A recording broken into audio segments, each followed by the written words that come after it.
Hello there everyone, welcome back to my channel. I am TheCrimsonTea and today I'll be talking about the Squadrons system inside Final Fantasy XIV. This video is a quick guide focused on how to unlock the system, what you need to do to set it up, and its rewards. So without further ado, let's go.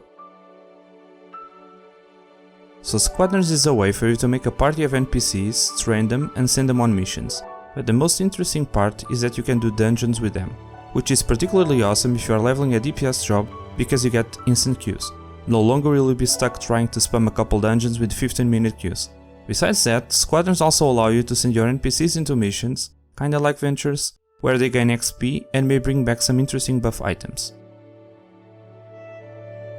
To unlock Squadrons you need to be 2nd Lieutenant rank with your Grand Company, which you get by talking to your Grand Company personal officer and applying for a promotion. Most rank ups cost you a couple thousand seals, but as you can see in this table, you will eventually need to complete your Company Hunting Log rank 1 and later rank 2, as well as 2 quests, Shadows and Casts and Gilding the Bilious. Shadows and Casts has you clearing the dungeon Dzmael Darkhold, which if you are high level enough, might be faster to solo by using the N-Sync option in your Duty Find menu. In terms of getting that many Grand Company seals, personally I didn't have a problem, but I did this process over time. But the one way I like to farm those seals nowadays is running dungeons solo and synced, get every item from the chests and deliver them to my Grand Company personal officer for a bunch of those sweet seals. Just be careful not to give them the items you use in other jobs by mistake. In case you want to check out this information yourself, I'll be leaving a link down below to the rank up requirements table, as well as another link to the site I use when completing my Grand Company hunting log.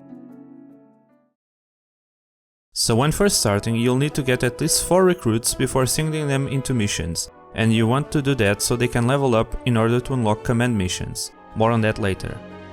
Recruitment is tied to your challenge log, and as you complete activities you will attract new recruits, meaning that each task has a chance to give you a recruit. Keep doing that and checking your enlistment papers back in your barracks, and eventually you'll have enough people to send them into squadron missions. Your squadron sergeant will teach you most of the perks and quirks of this system, like the training courses which allow you to increase your group stats.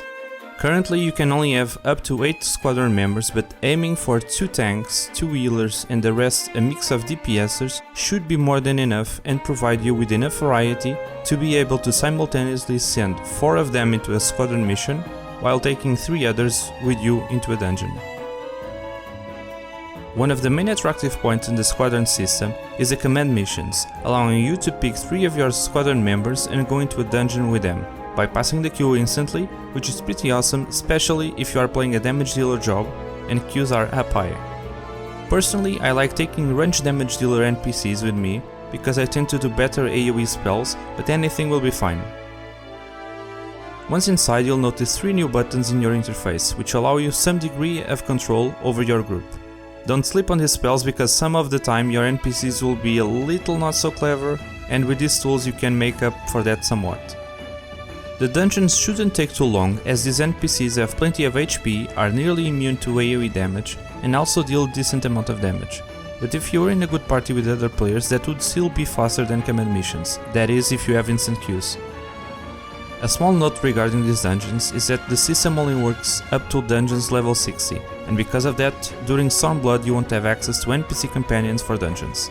During Shadowbringers, Square Enix added a different system called Trust that allows you to go to dungeons with your main story quest companion characters, but that's a topic for another video. As we've just discussed, fast dungeon queues equals good XP, and that in itself is already reward enough, but let's talk about the remaining rewards. Training missions and routine missions mostly serve as experience sources for your NPCs, with the possibility of having a squadron enlistment manual as a reward. These provide you with a buff that increases the chance of getting a new recruit when completing challenge log tasks. While priority missions have several different rewards focusing on items that can be consumed to give you a buff. There's plenty of variety, so most likely there's something for everybody, but the catch is that you can only complete one of these missions per week. So as you can see, the big selling point of this system, at least for me, is the command missions, which open up leveling options for other jobs and classes. Most of the manuals awarded from priority missions are also pretty cool and provide some quality buffs, but let's be honest, having an instant queue when you're doing low level dungeons on your ninja is pretty sweet in itself. I try to avoid talking extensively about some parts of the system that I feel are not that important and focus on the core reasons why you should want to engage with it. In case you have any doubts, questions or comments, just leave them down below in the comment section and I'll be sure to answer them to the best of my ability. If you enjoyed the video, feel free to leave a like and maybe consider subscribing to the channel, both help out immensely. With that said, I'll see you guys soon on another video. Bye!